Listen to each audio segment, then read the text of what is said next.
Bienvenidos a Pieza Única, yo soy Cristina Belfu y en esta ocasión tengo el gusto de presentarles a una mujer impresionante. Es imparable, con una energía brutal y que además es una gran intelectual.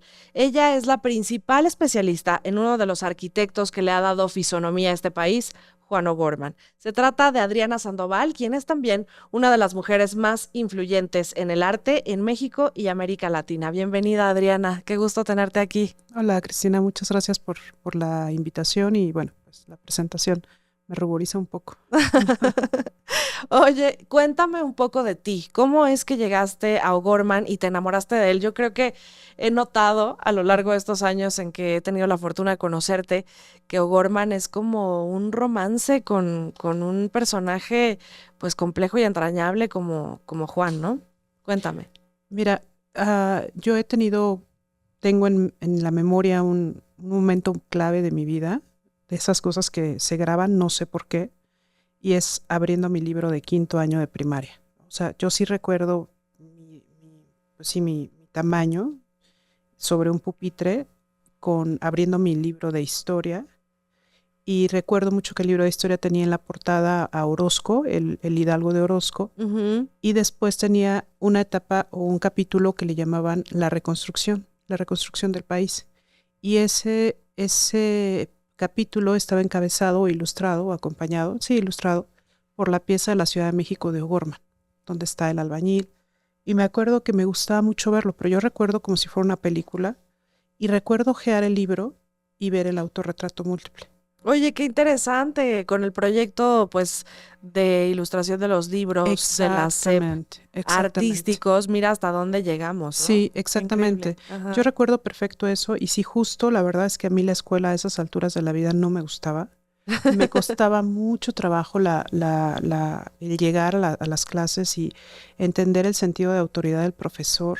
Entonces me costaba mucho trabajo que me dijera qué hacer cuando lo que me pedía hacer a mi juicio no era lo correcto, ¿no? Eso me genera mucho conflicto, pero sí recuerdo que todavía a esas alturas repito, que no me gustaba tanto la escuela, recuerdo esas sesiones del libro de historia y recuerdo también mucho el logotipo que venía en la parte final de los libros, que son unos niños tratando de agarrar unos libros en lugar de manzanas, era un Mm. logotipo extraordinario, no me acuerdo quién lo hizo, apenas en recientes fechas supe quién había diseñado ese libro y ahí fue mi encuentro con Juan. Por supuesto que no leí quién era, no sabía que era una pintura o una ilustración solamente. Me acuerdo sencillamente que me impresionó de sobremanera esas dos imágenes.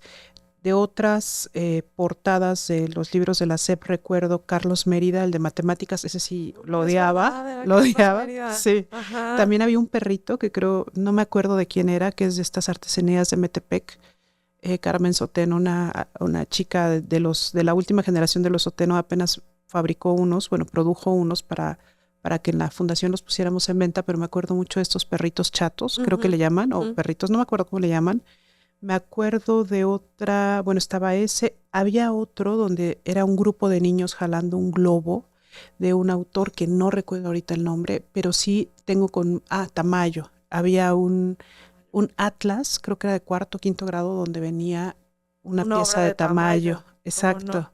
Entonces, para mí era, a nivel visual, te digo, sería yo mentirosa si te dijera que yo identificaba y sabía y recordaba, no, pero sí esas imágenes para mí fueron muy importantes. Y mi padre se dedicaba de manera independiente a dibujar, sobre todo le gustaba mucho hacer caricatura y pintura. No pintaba tanto cuando yo ya tenía unos 5 años, pero sí hacía mucho dibujo, le gustaba mucho la parte sarcástica, la sátira, su propio humor era muy así. Entonces yo recuerdo mucho esas relaciones con el conocimiento, con la parte pictórica, y de ahí se establece como un primer contacto con O'Gorman que va a reforzarse en la Facultad de Filosofía y Letras de la UNAM. Decidí estudiar la licenciatura en Estudios Latinoamericanos y pues ahí me tocaba ir y venir todos los días, ver la biblioteca casi siempre por la tarde, tomé pocas clases por la mañana y me tocó pues sí saber que esa biblioteca había sido de O'Gorman. Yo en realidad empecé el trabajo de O'Gorman por Edmundo, empecé a investigar la obra de Edmundo, del historiador, al final, después de entender que eran hermanos, hacer un trabajo final para un profesor, me planteé la posibilidad de hacer una investigación donde los comparara. Me di cuenta que era muy complicado y decidí estudiar a Juan, ¿no? De Edmundo y Juan decidí a Juan, pero en realidad lo que a mí me pasaba es que en ambos casos tú puedes ver la complejidad del pensamiento. En historia o Edmundo, O'Gorman en pintura, pero también un gran historiador. Edmundo también incursionó en la pintura, también incursionó en la arquitectura, es decir, dos humanistas, ¿no? Era para mí... ¿Y crees que eran demasiado inteligentes como para ser felices? Fíjate que son un tanto opuestos. Yo no me he adentrado tanto en la vida de Edmundo como sí en sus letras, en sus libros. Y por lo menos en las anécdotas que te cuentan alumnos, que muchos están vivos porque Edmundo murió en los 90, entonces muchísima gente que tomó clases con él están vivos, te cuentan que era un hombre que disfrutaba muchísimo la vida. O ¿Y sea, Juan? Porque Juan termina por suicidarse, ¿no? sí, Edmundo era como muy de placeres, Ok. como que sí le encantaba que lo reconocieran y la fama intelectual, porque fue muy importante, es un hombre de los más importantes a nivel América Latina en lo sí. que respecta al pensamiento. Ujú. Y Juan, por el contrario, lo que te cuenta la gente que lo conoció es que era un hombre muy atractivo, muy seductor, de muy buena figura física, que le encantaba comer bien. Él mismo en sus memorias recuerda que le gustaba mucho bailar, que le gustaba mucho caminar, hacer ejercicio, pero a diferencia de creerse en una posición o merecedor de un reconocimiento, ahí rompía mucho con la figura de su hermano. Te digo esto, lo digo yo desde lo que he visto. Ujú. O bien, si no hablamos de Edmundo, sí, Juan nunca pudo aceptar esas etiquetas que se le ponían como el gran arquitecto, como el gran pintor, porque tenía referentes muy altos, ¿no? O'Gorman reconocía a Diego Rivera como el padre intelectual y también como aquel que le brindó mucho el conocimiento, sobre todo en la pintura mural. Ujú. Y para él, pues digamos que uno de sus referentes, pues era Diego, pero para él Diego estaba en una escala alta, ¿no? Lejana.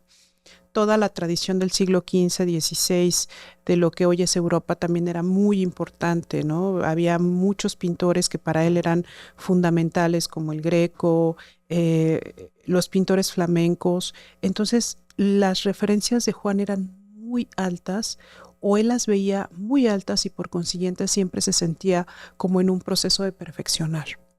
Cuando tú ves, hace un momento hablábamos del autorretrato múltiple en el libro de la SEP, cuando yo lo vi por primera vez en el Museo de Arte Moderno fue impresionante, ¿no? O sea, ver el tamaño pequeñito que tiene, la vibración de los colores. Yo me acuerdo haber ido a esa primera visita al MAM con mi mamá, que mi mamá es una apasionada del color, tiene una relación muy intuitiva con el color y se quedó fascinada con Olga Costa y después con Raúl Anguiano y La Espina. Ujú. Y después, bueno, yo me quedé clavada con O'Gorman y a ella le gustaron mucho las dos Fridas, pero es todo este colorido del arte moderno mexicano. Cuando tú ves una obra de O'Gorman, un lienzo, perdón, sí, un temple, una tabla, un temple, es absolutamente impresionante, Cristina. O'Gorman no es un trabajador, un pintor de óleo, es un pintor de temple, lo que implica que los colores resultantes que uno observa en la pieza como un resultado final, pues es la suma de muchas veladuras. No un naranja es resultado de 5, 7, 15 capas, no lo sé. Y entonces es como traslúcido. El proceso del temple es muy cuidadoso. O'Gorman tenía una técnica desde la preparación de las tablas, tener un depósito de cal, todo, o sea, de inicio a fin Juan armaba todas sus piezas. Entonces era un pintor muy completo a nivel técnico, a nivel intelectual, pero desafortunadamente también los lineamientos y las exigencias que él tenía para sí eran demasiado altas, Ok.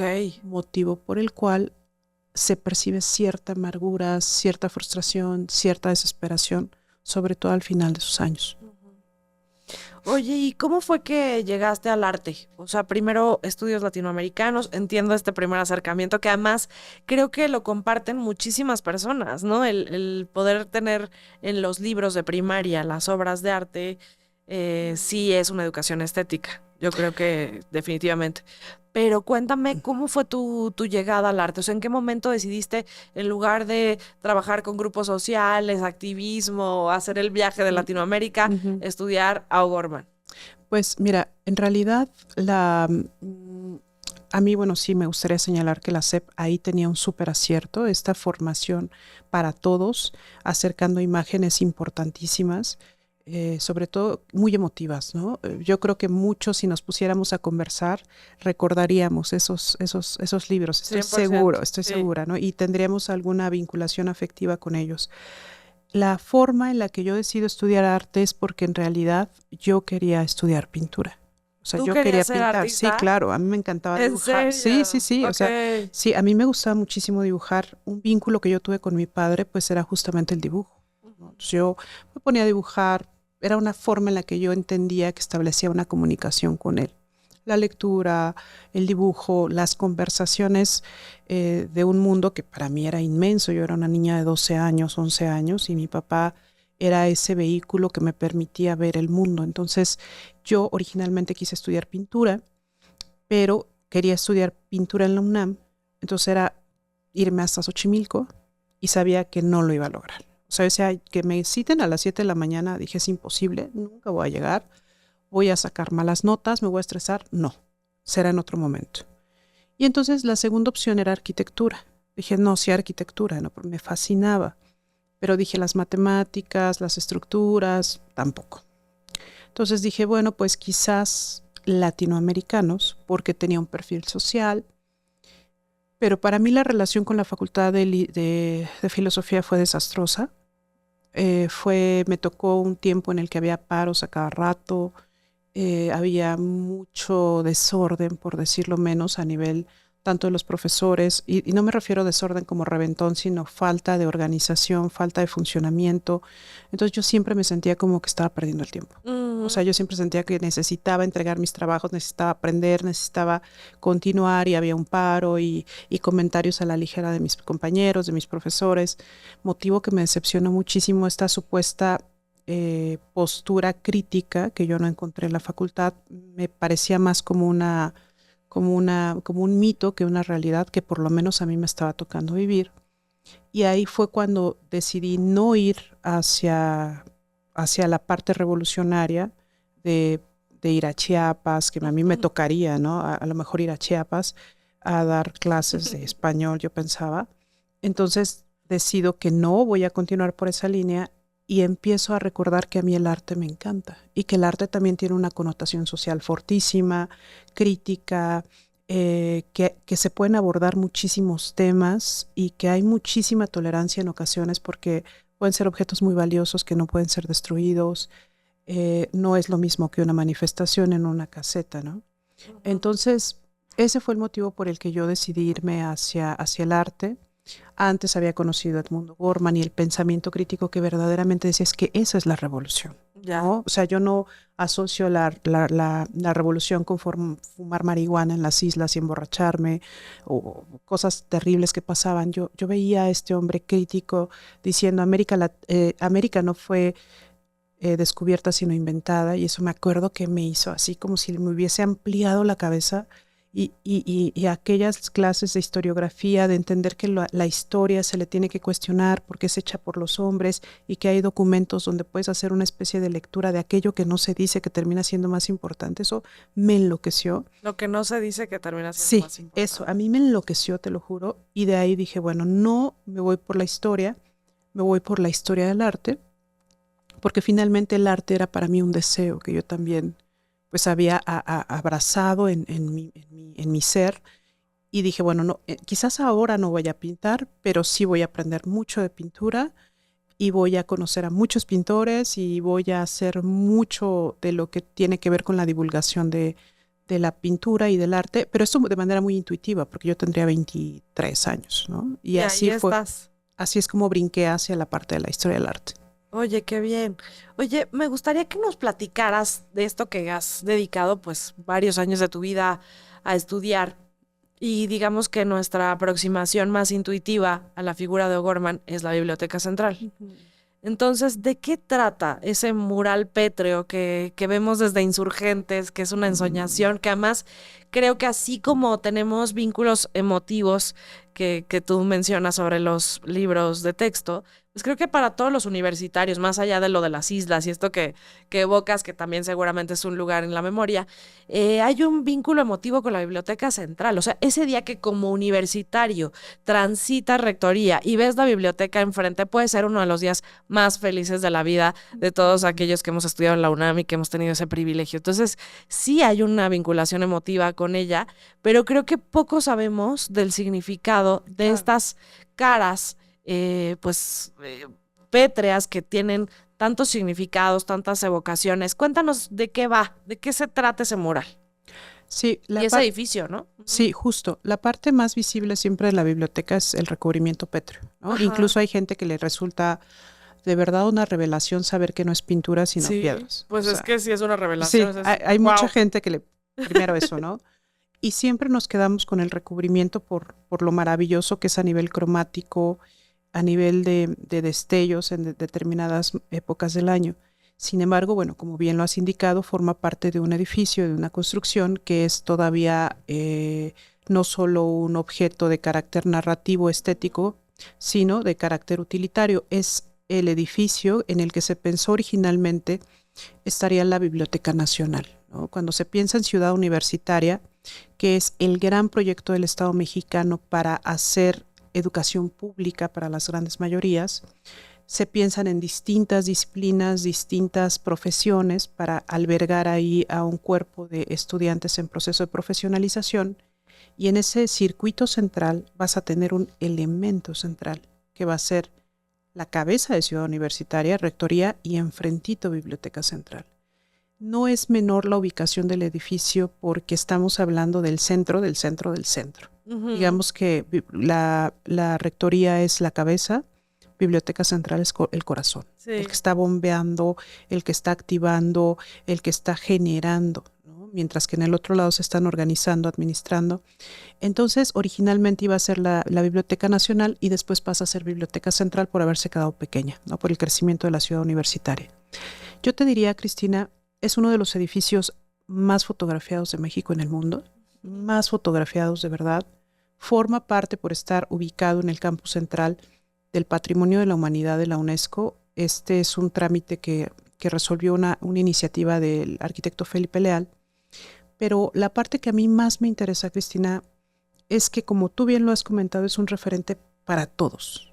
O sea, desde el que atraviesa por insurgentes de paso por Ciudad de México, puede ser un migrante, puede ser un turista, los señores que venden tacos de canasta, los chicos que son novios y se sientan a platicar en las islas, los niños que van a pasear a sus perros. Es decir, la gran ventaja del muralismo y la gran ventaja de Ciudad Universitaria es que también se ha convertido en un espacio donde convergen un montón de historias. Ujú.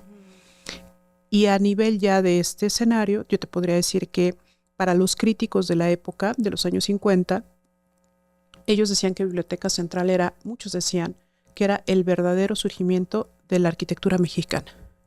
Una arquitectura que se había iniciado la búsqueda desde finales del siglo XIX, que se hizo muy fuerte a inicios del siglo XX y que algunos consideraban que en Ciudad Universitaria, que era un ejercicio importante del Estado mexicano en materia de arquitectura, tenía en Biblioteca Central una de sus máximas expresiones, en conjunto con el Estadio Olímpico Universitario y algunos otros espacios. Esa sería otra de las cualidades. A nivel funcional, alberga un montón de libros, los libros que se consultan sobre todo en las facultades. Y a nivel conceptual e incluso, Cristina, a nivel de la vida de O'Gorman, yo te podría decir que es el clímax. Ok, No sí el, es su obra cumbre. no el clímax por ser la mejor, no el clímax porque fuera la que más le interesaba. Es el punto más alto de un creador que después de ese momento empieza a decrecer. Cumple los 50 años y se inauguró en 1952, Juanes de 1905, estaba en los 48 años cuando estaba trabajando ahí. Trabajó un año sin parar, pero un año, Cristina, un año organizando a cientos de obreros que ponían piedrita por piedrita, Sí, me puedo imaginar. hacer una investigación durísima a nivel del interior de la República, que él ya había hecho, pero empezar a sintetizarla de dónde querían las piedras, estar atento de toda la logística que implicaba llegar a esas miles de toneladas de rocas. También es un momento en el que O'Gorman regresa a la arquitectura después de haberla abandonado varios años. Es un momento en el que es tanta la intensidad para Juan que después empieza un proceso de envejecimiento. Y también es un proceso de envejecimiento no solo de O'Gorman, sino de toda su generación. Porque después de Ciudad Universitaria el muralismo ya no fue tan importante. O sea, ya no hay grandes obras con grandes murales. Eso fue como el cierre. Si acaso yo siempre he mencionado los murales de antropología, del Museo de Antropología y los murales del Castillo de Chapultepec, que todavía hay una iniciativa gubernamental por sostener un proyecto de esa naturaleza, ya no va a ser tan importante. México está volteando hacia otras direcciones. Esas direcciones son de integración a la economía internacional, de abrir sus puertas, y el muralismo le venía mejor como una reliquia que como un elemento activo, porque mucho de lo que se abordaba en el muralismo no había estado resuelto a nivel social.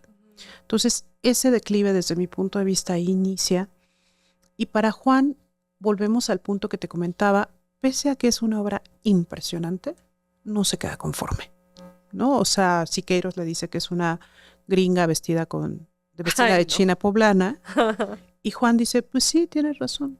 Sí, pues sí, si Siqueiros dice eso, pues está bien. La verdad es que sí, la estructura es de arquitectura internacional y el recubrimiento es ese, pero si no le hubiera puesto ese recubrimiento hubiera sido horrible. Y pues sí, si él dice eso, yo se lo acepto. Y le preguntan, bueno, ¿y usted qué piensa de los murales de Siqueiros? Y Juan dice, bueno, es que el mural que se ve desde Insurgentes parece un anuncio espectacular de General Motors, ¿no?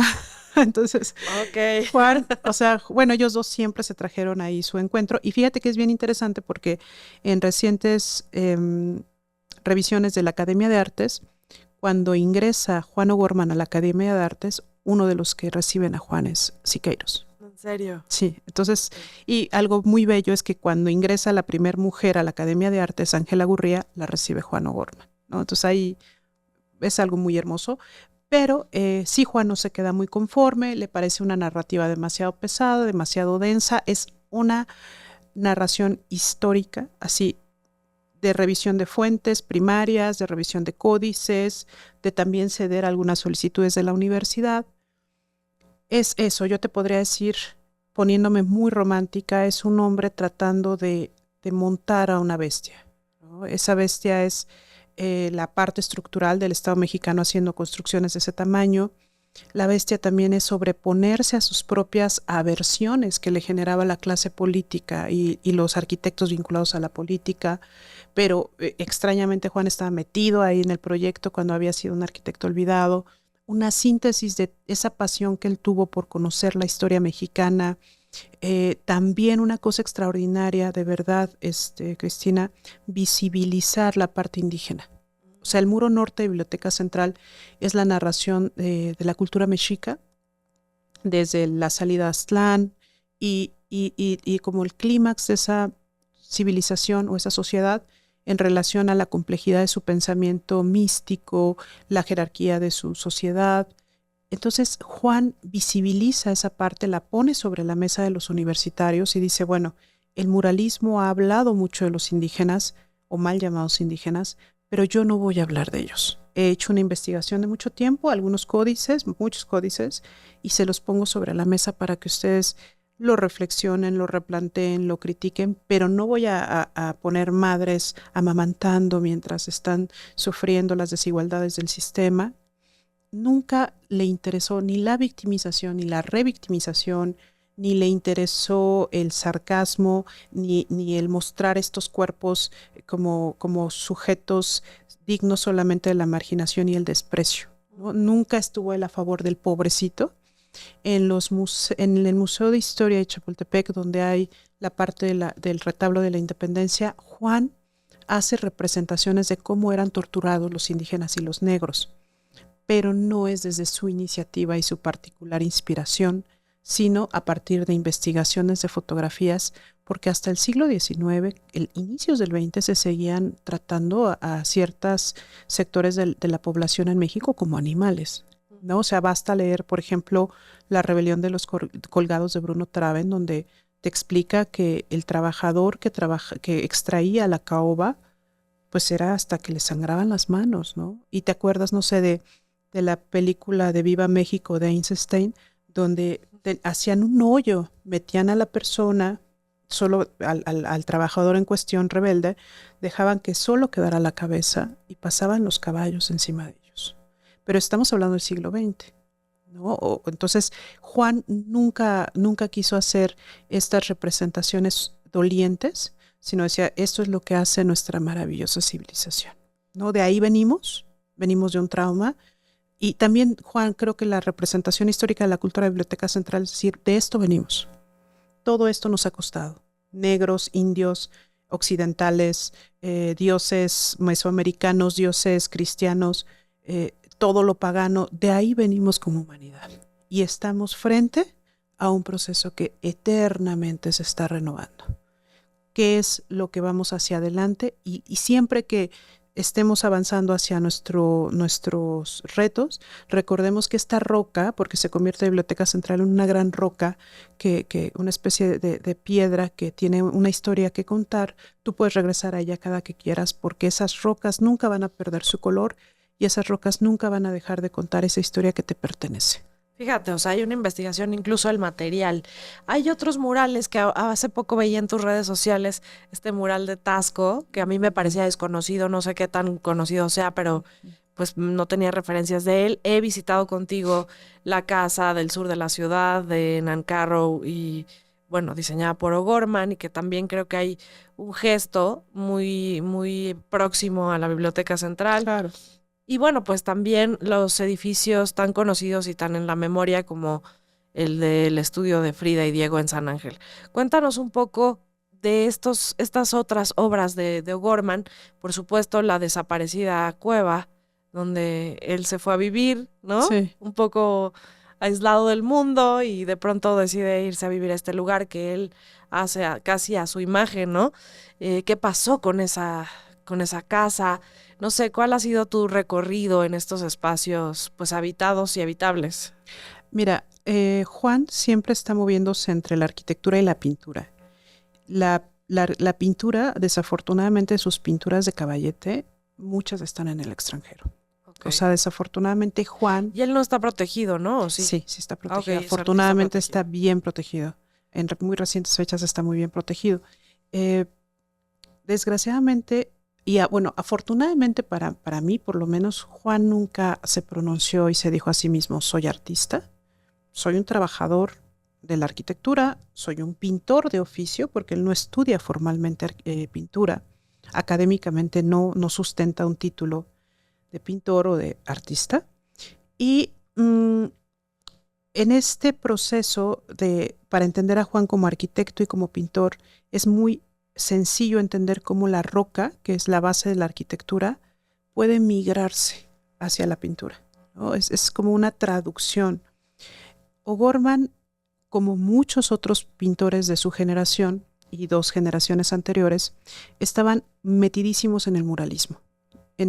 Para él eran los murales, para él eran clases de historia para muchos, ¿no? O sea, para la mayoría, para los que más se pudiera.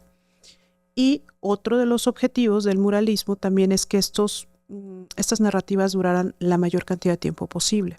Siqueiros está haciendo investigaciones sobre técnicas de pintura que fueran menos perecederas, y Juan hace este brinco del temple a la roca. Lo hace por una vida vinculada directamente a las minas, siendo un jovencito, siendo un bebecito, un chiquitito, siendo su papá ingeniero de minas. Lo hace también porque es un gran paisajista. Si ustedes hacen una comparación de toda la lista de obra que se tiene registrada de O'Gorman, eso lo hice hace muchos años, fui señalando cuáles eran paisajes y te podría decir que es más de la mitad. O sea, mucho retrato, pero muchísimo paisaje. Paisaje de carácter fantástico, paisaje de carácter documental. Siempre he hablado de una relación cercana de O'Gorman al paisaje, entender cómo juegan entre sí los elementos. El aire, la tierra, que son las montañas, el agua que va esculpiendo las montañas, el viento que esculpe las montañas y el fuego, que es ese elemento que permanentemente está cambiando los paisajes. Ese es un paisajista. Y entonces O'Gorman puede, después de haber iniciado esta técnica de los murales pétreos con Diego Rivera en el Anahuacalli, puede abstraerlo y decir, ahora mi elemento es la roca. Yo siempre hablo de un concepto que es pulverizar el paisaje. Esto que para mí antes era una imagen y después fue una representación, ahora lo voy a tener en un carácter táctil. Esa montaña que vi, cómo se relaciona con la luz y con el agua, y ya representé, ahora la voy a poder tocar, la voy a poder oler, la voy a poder transformar. Y la regreso de nueva cuenta a una representación plástica. Y eso es muy importante, Cristina, la vuelvo a poner en contacto con el todo. Cada roca de O'Gorman está en contacto con la totalidad porque sigue la intemperie del sol, el agua, el fuego. Sí, Exacto. Entonces, adicional, la técnica de Juan pues ha demostrado a lo largo de los años de las décadas, que no sufre mucho deterioro. Sí. Porque la roca sigue siendo roca, a diferencia, por ejemplo, de las prácticas de Siqueiros que se encuentran en Rectoría, o el propio mosaico veneciano, que se ha desprendido. Sí, el mosaico veneciano. Que ha tenido muchos problemas. Entonces, ahí es que esa parte de la técnica tiene como esta solidez. Y una cosa que también me gustaría agregar, Cristina, es que son pocos los murales que están hechos en piedra. Okay. O sea, si el muralismo es muy afamado a nivel internacional de México para el exterior, de esos murales un porcentaje chiquititito, están hechos en piedra. Motivo por el cual, desde mi óptica, independientemente de que fuesen de O'Gorman o de Chávez Morado o de Diego Rivera o de algunos otros autores, sería una cuasi obligación de las instituciones preservarlos, localizar en dónde se encuentran. Hay unos en el norte también del país, localizar en dónde se encuentran, en qué condiciones se encuentran, porque te gusten o no, es una vertiente muy escasa del muralismo mexicano. Sí, claro. Y ahora que lo mencionas, sí. A mí me angustiaba un poco eso sobre, ya lo habíamos comentado alguna vez, sobre el archivo de O'Gorman. O sea, ¿qué ha pasado con los bocetos, no sé, si llevaba algún tipo de bitácora, de diario, de estudios de materiales? ¿Qué pasa con todo el proceso de O'Gorman documentado en su propio archivo? ¿Dónde está? ¿Quién lo tiene? ¿Qué hay, no? Alguna vez me encontré en una bodega que lo comenté contigo, de un anticuario espectacular, un patio de O'Gorman de una casa, ¿no? Sí, o sea, entonces quiero saber si hay alguna persona, institución, instancia que esté resguardando ese archivo, como ha sucedido pues con Barragán, aunque es otra telenovela y otra historia. Pues, ¿qué pasa con uno de estos grandes hombres del siglo, no? Mira, yo antes, hace algunos años, te diría, no, pues es que él no tenía como una relación amable consigo mismo y entonces no le importó nada y entonces todo lo votó y entonces por eso no hay archivo. Yo antes pensaba eso, ¿no? Okay. Porque piensa uno siempre en la manera trágica en la que se va y en esa amargura que Juan tenía en los últimos años de su vida. Sin embargo, haciendo una investigación más de medio aliento o de más largo aliento, Juan tiene una organización extraordinaria de sus obras, sobre todo las arquitectónicas. Marisol Aja, una jovencita que hizo su tesis de titulación en los años 80 en la Ibero, se atrevió a ir a atrever porque no era un rockstar. O sea, O'Gorman no era un rockstar y menos en los años 80. Sabe de la existencia de Juan, era alumna de Olga Sáenz, que fue a su vez alumna y colaboradora de Ida Rodríguez Prampolini, sabe de la existencia de Juan, esta chica que yo le he querido encontrar. Va y le hace esta entrevista y Juan le saca, Cristina, las obras previas a la casa de Diego y Frida, los proyectos que no se realizaron, los después de Frida y Diego, que son como un parteaguas para su vida, y los últimos, incluyendo la casa cueva. Pero no solo le entrega, en 1930 hice esto, no, le entrega, hice esta casa en este terreno, en esta ubicación y costó tanto. Súper organizado. Adicional, ¿qué más he encontrado donde digo es que Juan sí era súper organizado? ¿Dónde está eso, Adri? Cuando se hizo la autobiografía, bueno, esto afortunadamente salió publicado en la Ibero. Después, cuando se hace la autobiografía que le dicta Juan O'Gorman a Antonio Luna Arroyo, le entrega un gran compendio de documentos que se encuentran publicados en conjunto con ese libro. Ahí es donde yo podría decirte que están los dos grandes depósitos de referencias documentales, más la Academia de Artes. Fíjate. Él dona a la Academia de Artes una buena parte de su archivo, no es un gran archivo, y después, desgraciadamente, por la muerte tan inesperada, pues se tienen que resolver las cosas como la que se resuelve con un fallecido cualquiera, ¿no? Que te toca sacar hasta los calcetines que dejó en la casa. Entonces, ahí es donde es un poco complicado pensar qué fue lo que pasó con sus propiedades. ¿A qué edad murió O'Gorman? Mira, muere en el 82 y él nació en 1905, tendrá que haber tenido 76, 77 años. Viniendo de una familia longeva. Edmundo pasa los 90 cuando fallece. La mamá pasó los 90, el papá también pasó los 90. Los dos hermanos, tiene dos hermanos más, Margarita y Tomás. No sé qué tan longevos hayan sido, pero parece ser que los O'Gorman eran muy longevos. Bueno, sí fue una muerte pues trágica, ¿no? Muy complicada. ¿Qué crees que lo llevó a esto? ¿Dónde estaba? ¿Cómo fue? Justo te decía que los años 70 para O'Gorman, cuando publica su autobiografía, tú lo puedes escuchar. Si tú lees como si él te estuviera contando la historia, te das cuenta que tiene una idea de que es importante decirlo, entrega los documentos, es un libro grande, es decir, fue un proyecto con Luna Arroyo que se citaban, hablaban, entregó, o sea, todo iba bien, creo yo, y hay un punto muy íntimo de su vida que le genera un declive. Algunos dicen que no es cierto, que la destrucción de la casa cueva hizo que se deprimiera y por eso se murió, y que otros salieron a manifestarse y a maldecir y a echar piedras. Eso no es cierto. O sea, eso nunca fue cierto. Te la voy a poner así de fácil. La destrucción de la casa cueva la denuncia Ida Rodríguez Prampolini. ¿Quién decide destruir la casa cueva? O sea, no entiendo. Mira, el punto es que el terreno donde estaba la casa cueva se lo venden a un particular y ese particular se lo da a su hija como regalo, como para que ahí vivas. Y ese particular lo modifica. El asunto es que yo te vendo, Cristina, algo y me voy a mi casa, a mi otra casa a vivir y me olvido del tema. Literal, Cristina, tú puedes leer en la autobiografía, Juan se olvida del asunto, me duele vender la casa, no tengo de otra, la vendo y se acabó. Y tiempo después se entera Ida Rodríguez que la casa fue destruida. Y narra una historia, no me acuerdo si es Ángela Gurría, que Ida llega con Matías Geritz y le avienta las piedras en el escritorio o en la mesa. Y que Matías le dice, ahora, ¿qué te pasa? ¿Qué es eso? Son las piedras que quedan de la casa cueva de O'Gorman o de la casa de O'Gorman. No, ¿cómo crees? Y eso lo marca en otro, digamos que en una historia paralela, O'Gorman en su autobiografía. La vendí y la dinamitaron. De mi casa no queda nada.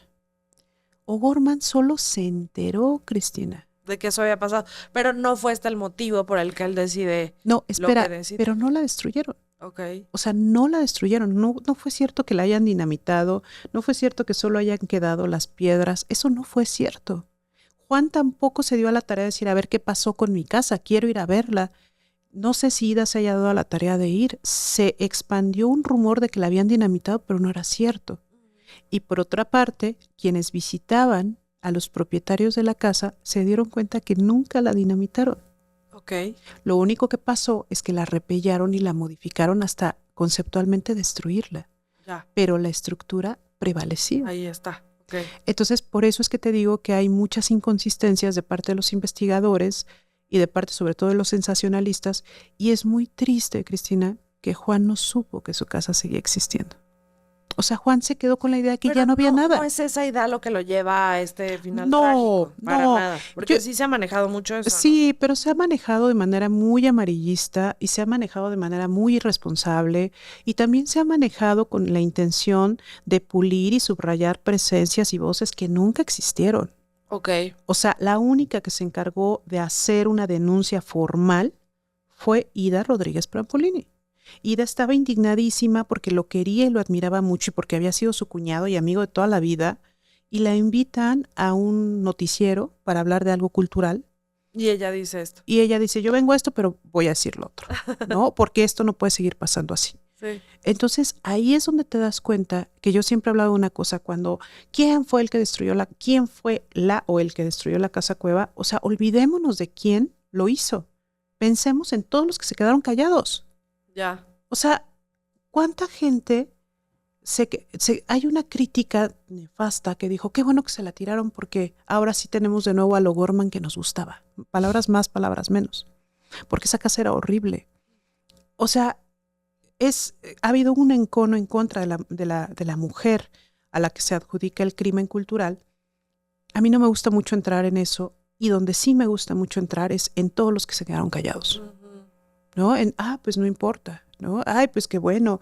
Ay, pues O'Gorman es un aburrido, ¿no? Entonces, ahí es en la parte que a mí siempre me ha gustado señalar y en donde me he podido ir moviendo, porque hay artistas, colegas de O'Gorman que visitaban la Casa Cueva y sabían que esa era la casa de O'Gorman y se quedaron y se siguen quedando calladitos. Porque la terrible Helen Escobedo que la tiró, ellos fueron cómplices. Porque Helen Escobedo tenía un papel muy importante en esas décadas, en los años 50, 70, perdón. Era una mujer muy importante, muy influyente y determinante en la vida cultural mexicana. Y todos se quedaron callados. O sea, ni siquiera para defender un juicio estético. Ya no hablemos en relación a la propiedad, ni un juicio histórico, ni un juicio estético en relación a la sociedad que rodeó en ese momento el crimen cultural que aconteció, y en la actualidad, en lugar de que haya una búsqueda real de investigación, ha habido gente que ha dicho, yo defendí, cuando no tienen manera de demostrarlo. ¿Y tú crees que se podría reconstruir? ¿Hay posibilidades de eso? Se habla de la reconstrucción, Cristina, pero se habla desde la reconstrucción desde una perspectiva demasiado romántica. Se habla sobre la posibilidad, hasta hace unos años la cueva existía, sí se podría, pero te podría decir que es un proyecto millonario. O sea, sí, súper mega millonario, porque se tienen que hacer trabajos de retirar todos los repellados que se le hizo, de un análisis de los planos que se tienen de O'Gorman, la interpretación, la reincorporación de los materiales, llegar a un acuerdo con los propietarios, y reconstruirla. ¿Para qué? Reconstruirla para hacerla un espacio público. ¿Quién va a visitar ese espacio público? ¿Se va a visitar solamente como la rareza de la Casa Cueva o se va a visitar con un contenido mayor? Yo te podría decir, sí se puede, hasta donde yo sabía hace un par de años sí se podía. Es un proyecto millonario y requeriría de muchísimas voluntades a nivel nacional para poderlo lograr. Wow.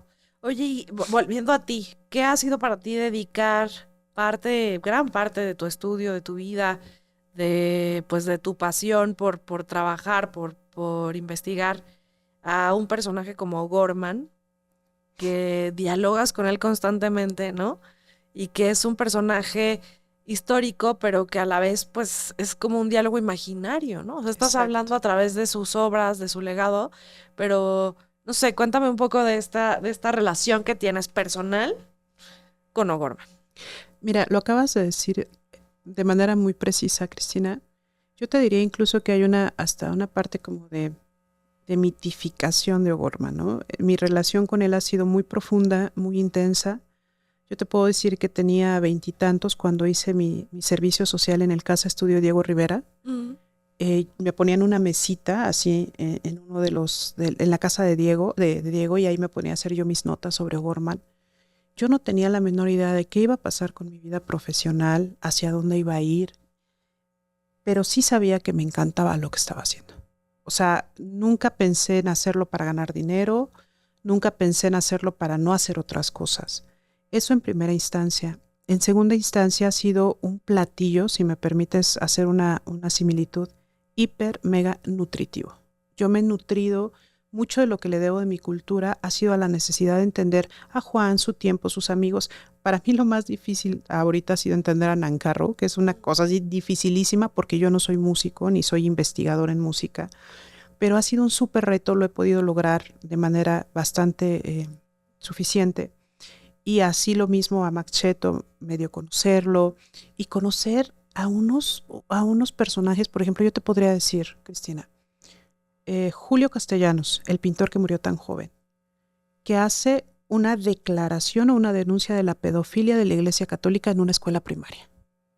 O sea, un mural donde hay una escena de intento de violación a un niño indígena por parte de un padre en 1932. Entonces dices, este tipo, o sea, imagínate, y además gay. Y gay cuando eran súper perseguidos, donde le dijeron en algún momento, tú porque eres gay no puedes, así como a María Izquierdo le dijeron, tú por ser mujer no pintas, a Julio Castellanos le dijeron, tú por ser gay no eres hijo de la revolución, tú no puedes pintar. Y él hace esta denuncia. Entonces cuando tú ves eso, dices, es que esto no es normal. Yo quiero saber por qué pasó esto. O ves a Pablo Higgins pintando esas cosas extraordinarias, haciendo una alianza con O'Gorman. Entonces es O'Gorman una vía para llegar a un montón de espacios y conocimientos. Y a mí si hay algo que me apasiona en la vida, Cristina, es aprender. No me interesa ninguna otra cosa. Me fascina actualmente la cocina y para mí es una investigación importantísima. Toda mi vida tiene que ver con el conocimiento. No hay nada que escape. La propia maternidad que ahorita estoy atravesando es un conocimiento de mí misma y de la humanidad. Entonces, O'Gorman se ha convertido en esto. Y cuando yo llego a exagerar y a superapasionarme, porque lo hago con frecuencia, digo, va, o sea, que me critiquen y que digan que lo estoy mitificando, lo admito. Pero yo te voy a decir una cosa, Cristina. Donde hay sociedades desiguales, donde unos tienen casa y otros no, unos tienen una educación de buena calidad y otros no, ¿por qué no generar un mito para aquellos que estén en las condiciones más desafortunadas? O sea, ¿por qué no hablar de un arquitecto que hizo arquitectura para las grandes mayorías? Bueno, hicieron fuera de serie, ¿eh? O sea, sin exagerar. Exacto. Eran fuera de serie. Y yo creo que sí hay algo fascinante y seductor en las mentes creativas y en los artistas. O sea, además de O'Gorman, sí, claro, hablando de las mentes creativas, yo sé que has tenido pues mucha relación con estos personajes que finalmente, quizá en algunos años, haya otras tú y yo hablando de algún artista actual, sí, ¿no? O sea, es que claro, hay una fascinación en la mente creativa de los artistas, claro, que comparto contigo y que creo que la gente que me sigue igual, porque son visionarios, porque claro, son rebeldes, porque deciden ser lo que se les pega a su regalada gana, con una libertad que pues muchos desearíamos tener, ¿no? De romper cualquier paradigma de... Bueno, hablabas ahora del reto de la pedofilia y de ser gay en otra época, pero pues en cada época se va enfrentando distintos escenarios en los que la mente del artista es un bien necesario. Y yo creo que ahí está el gran valor del arte, ¿no? Entonces, exacto.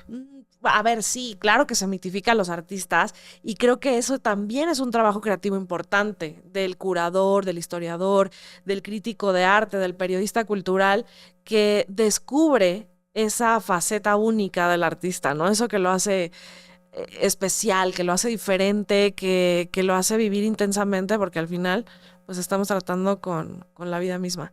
Entonces, nada, claro que O'Gorman sí, era un fuera de serie, ¿no? Sí. Y los que lo han estudiado lo descubren cada vez más. Por supuesto, es un personaje que se ha redescubierto. Sí, afortunadamente. Que no siempre está dentro del combo muralista, ¿no?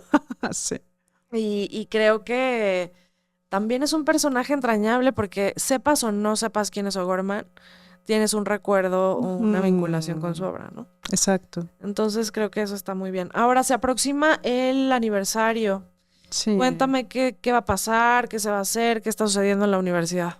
Nosotros estamos ahorita organizando una exposición muy grande sobre O'Gorman. No es una retrospectiva, no es la intención, sino es la suma de voces, de muchas de las voces que han ido justo detonando esta suerte de reconstrucción o de visibilización de su trabajo. la Fundación Espacio Nancarrow O'Gorman está funcionando como un catalizador. Nosotros llevamos trabajando 4 años, hemos hecho relaciones con muchas instituciones nacionales y algunas internacionales, y es decir, ustedes forman parte de esta realidad y de esta necesidad, entonces por favor hagamos explícito cómo es que estos trabajos permiten que O'Gorman siga siendo un tema de conversación, de inspiración, de producción. Específicamente, nosotros vamos a hacer una exposición cuyo nombre es Todo O'Gorman, Juan O'Gorman, en el contexto de los 120 años de su nacimiento. Y bueno, pues es una conversación con distintos artistas, con distintos pintores, distintos actores, Archivo General de la Nación, por ejemplo, prestando documentos, la UNAM, la UAM y el Politécnico, que son 3 escuelas importantísimas cuando se habla del tema O'Gorman. Y bueno, pues básicamente es eso. La inauguración será el próximo 8 de febrero a las 12 horas en el MUCA de la Ciudad Universitaria.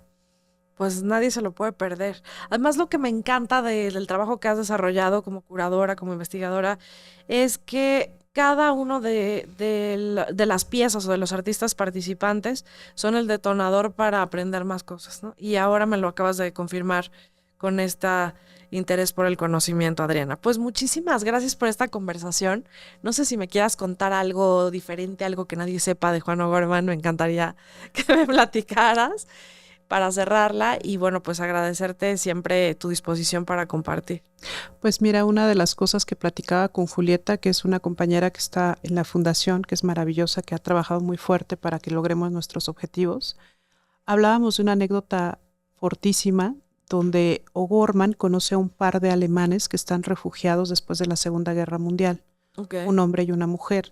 Él había tomado el tranvía del Zócalo a San Ángel y por una circunstancia, no recuerdo ahorita el punto, creo que él los ve en el tranvía y mira cómo se bajan y en qué casa se meten, pero él se había fijado mucho en ella, ¿no? Entonces, en algún momento hace como que tiene que ir por esa calle y creo que les toca la puerta y ellos muy amablemente le abren, lo dejan entrar y Juan se encuentra, bueno, afortunadamente hablaba perfecto el inglés, se encuentra que eran unos alemanes que estaban en condiciones muy precarias.